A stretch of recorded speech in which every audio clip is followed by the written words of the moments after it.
Chapter 1. What makes a great leader? The timeline of American history is reigned by some of the most prestigious names and personalities like Abraham Lincoln, John Maxwell, and Michael Jordan. These are the people that have defined the identity of any patriotic American. I believe any community, any population is a representative of its leaders, which further emphasizes the significance of strong, credible leaders.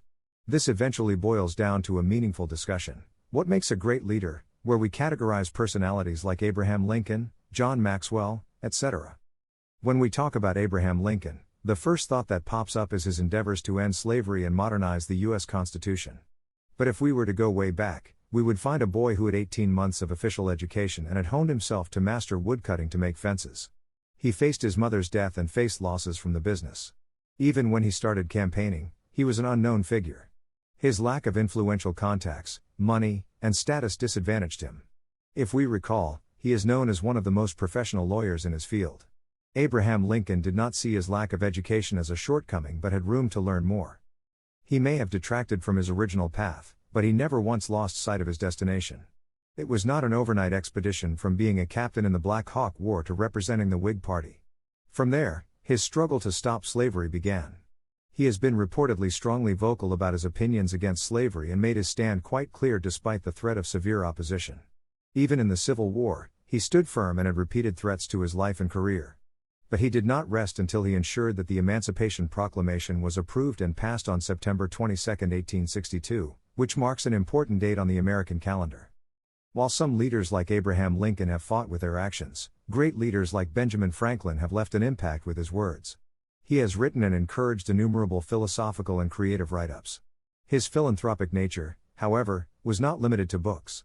He made his way into politics to contribute to the improved living conditions of Americans. He assisted in the drafting of the Declaration of Independence in 1776. His exemplary role in the education field leads to an era of great inventions and a literary revolution. Then there were leaders like John Maxwell, who aimed to share the secrets of a great leader through his life's work. He has written multiple books on leadership in over 50 languages. His devotion to recruiting and encouraging the youth was commendable. Whenever we talk about great leaders, we notice a common trend: qualities. This is the secret behind their excellent leadership roles. If we are to analyze their traits, we can answer the question, what makes a great leader? What makes a great leader? Devotion. It would help if you were devoted to ensuring you get what you want. Most importantly, devotion is a quality not expressed in words but exhibited in efforts. Abraham Lincoln made every possible effort to abolish slavery. Benjamin Franklin could have just stuck to writing books in his old bookshop, but his devotion to improving life quality drove him to rise as a political figure. Risk-taking. You need to be odd to be number one. Although a cliché remark, it is the first clause to being a great leader. Your capabilities and potential are effectively unveiled when you're challenged outside your comfort zone. The ability to take risks and walk a path not trodden by others is what great leaders do. Only then is when they can lead. If you are to follow where the crowd goes and stay within your comfort zone, you'll never be a great leader. Self-esteem. Confidence is a leader's greatest asset. Leaders believe in themselves despite all odds because they have equipped and trained themselves. They are determined and devoted to achieving their goals. Leaders like Abraham Lincoln have been put down too many times, but their self-esteem is enough to block out attempts to distract them and cause them to lose their vision. Selflessness. The horizons of a leader start outside yourself. You emerge as a great leader when you exclude yourself from the narrative and are ready to sacrifice yourself for a more significant cause. Martin Luther King owns a tragic history of torture and imprisonment, but he put his motives aside to speak for a more substantial reason. Farsightedness. Great leaders see beyond all barriers. They see the bigger picture. Abraham Lincoln saw himself in an era where enslaved people could enjoy freedom, an unimaginable idea at that time. His ability to see beyond the forcibly implemented standards eventually led the people to fight for their rights. Acknowledgement. To be a leader, one needs followers and people who believe in him. People like John Maxwell acknowledged the prevalence of talent and potential in Americans and were driven to polish it. Leaders see their followers as individuals in themselves. Abraham Lincoln saw the potential of the blacks to live a free life in the modernization of the Constitution. Benjamin Franklin witnessed the prospect of a better life among the Americans. Empathy. Each great leader has a dark secret, a tragic past, and a driving force to push them to where they are. Abraham Lincoln saw it as his duty to free the enslaved people from their oppression. Martin Luther King empathized with his fellow people and their hardships, leading them through the darkness and into the light. Empathy, in one form or another, sparks the leaders within. They rise on behalf of the weak and the powerless. Competent, I've missed more than 9,000 shots in my career. I've lost almost 300 games. 26 times I've been trusted to take the game-winning shot, and missed. I've failed over and over and over again in my life. And that is why I succeed. Michael Jordan. The story of a great leader is never all luxury and success. It's more hardships, failures, and disappointment. You'll see a great leader rise from all the rubble and start again despite multiple losses. But what makes them stand out is their refusal to stand down. Influential, a great leader's most remarkable quality is their motivating and inspiring personality. John Maxwell inspired thousands, if not millions, to find the leader in them. Leaders take it upon themselves to influence others with their actions and words because leaders believe in sharing their motivation with others. They're like a candle that lights up other candles. Impactful. It's been centuries since Benjamin Franklin and Abraham Lincoln walked this planet, yet their names are taken with great respect, and their contributions are still cherished. A great leader's farsightedness guides a generation and generations to come. Great leaders leave behind their legacies as an inheritance to those who come after and leverage them. Now, I may not be as majestic a leader as Abraham Lincoln or John Maxwell, but like other leaders, I delegate to guide the youth through a haze of uncertainty and help them locate their passions and interests. But before I assumed my role as a great leader, I was also looking for inspiration and living life through the ups and downs. My story pans out from my years as a student at the University of Connecticut. While pursuing my MBA there, I was also an athlete. I was on the football team and became the team captain quickly. I always gave my best as a leader. I was driven by my passion for leading and guiding others. This helped my team win a state championship under my coaching and attend 5 state championship games. My entry into the business world started when I was 25, and I rapidly worked my way up to senior vice president at an emerging company in New York. 2 years later, I was the owner of my own business.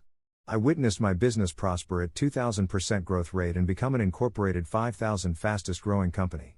I was soon working with thousands of people. I have now been a part of this business for 25 years. I saw myself grow from a high school football coach to a business leader developing a diverse clientele. 20 years back, when I first started my business, all I started with was a fiery passion for making a change and impacting the ones around me. Even as a coach, I would push through all odds to guide my team through a triumphant success. What is the purpose of writing this book? I develop 2 fundamental approaches whenever I sit down to answer this question. During my time as an athletic coach and transitioning as a business leader, I learned what it means to be a leader. Unlike what most people believe, leaders are not born. Leaders are made. Like all great leaders, my vision to go farther and to influence more did not end with my business model. This book is my version of how I became a leader, which brings me to the second, more effective approach to how you can become a leader.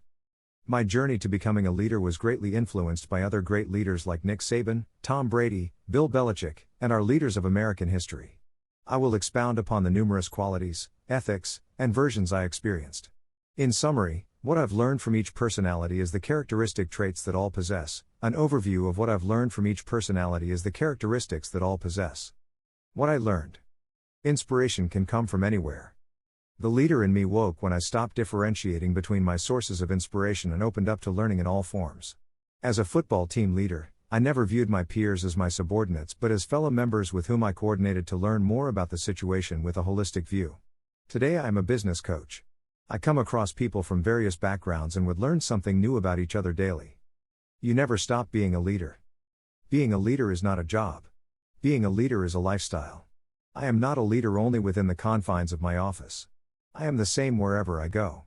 To adopt a leadership mindset, you must put aside personal gains and look beyond the simple materialistic advantages of your career. Becoming a leader is not the end.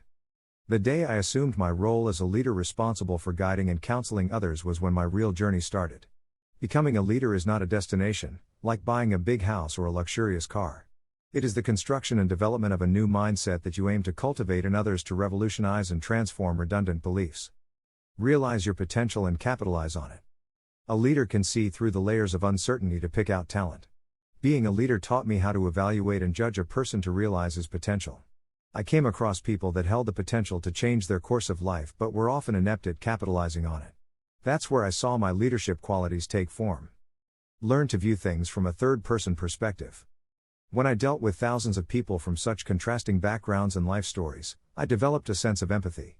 One of the things that I believe made me a good leader was my ability to see life from a third-person perspective. Over my successful tenure, I found myself looking at life through my clients' shoes, and that gave me a better insight and allowed me to be a better guide. Create a roadmap. Envisioning your goal is not enough. This is one thing that my various encounters taught me. How you aim to get there speaks volumes about your credibility as a great leader. When I started putting ideas into action, I was introduced to the concept of creating a roadmap. Where my mind visualized the goal in all its glory, it also paved a practical approach toward it. Walk together. Finally, and most importantly, I was nothing if I had nobody to lead. Walking together with subordinates is what makes a leader stronger and more influential. The most important aspect of my leadership was guiding my clients through the path I paved. My business was founded upon the need to counsel youth or anyone who sought guidance. We always talk about becoming leaders and are advised to cultivate a leadership mindset, but I believe there are very few people who tell you how to do that. Just like being a good therapist or a good leader doesn't just come from reading a book, becoming a leader is also about testing and challenging yourself on all platforms of the business world. I aim to cater to students and people that hold the potential to improve and grow.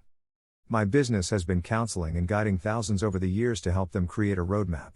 Defining your goals with actionable outlines is the core purpose of my business and, eventually, this book. I want the readers to put down this book with a clear, comprehensive understanding of their objectives. My book is targeted not just to business leaders or athletic coaches but serves as a guide for any leader to find their spark and carry on the legacy.